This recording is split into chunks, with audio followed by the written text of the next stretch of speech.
honorable judge, the honorable participant of the contest, and all of the audience. Assalamualaikum warahmatullahi wabarakatuh. First of all, let us praise and thank God for His blessing, so we can gather here today in good health and good spirit. Let us also send salawat and salam to our Prophet Muhammad Sallallahu Alaihi Wasallam, who has brought us from the darkness into the light.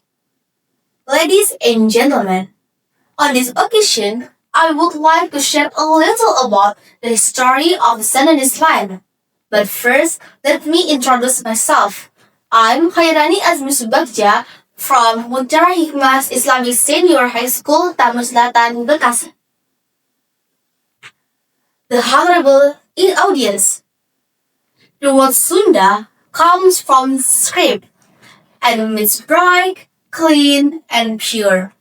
This meaning reflects the fertile and beautiful natural condition of Sunda and the philosophy held by Sundenese people.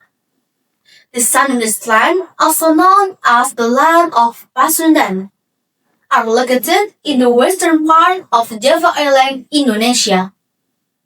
Sundenese land has cultural heritage with noble values that reflect long historical journey. The honorable audience, the origin of Sunda land can be traced back to various historical sources including inscriptions, ancient manuscripts, and foreign records, confirming the existence of the Sunda kingdom. According to Tom Pearce, in 1513, the center of the Sunda kingdom was located 2 days' journey from the part of Kelapa, located at the mouth of the Ciliwung River.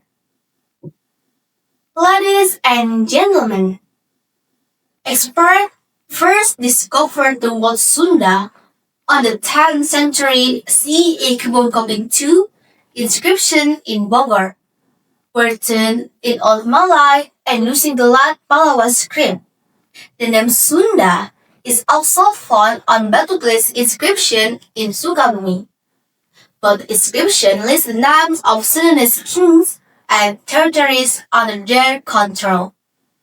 Further historical evidence includes 16th century Portuguese record indicating diplomatic connection between the Sundanese kingdom and European nation. The honorable audience. In its time, the Sunda kingdom was one of the great kingdoms that couldn't be underestimated. This was implied in Palapa Alp made by Gajah Mada, namely that Gajah Mada would break his fast if he had conquered several regions, including Sunda.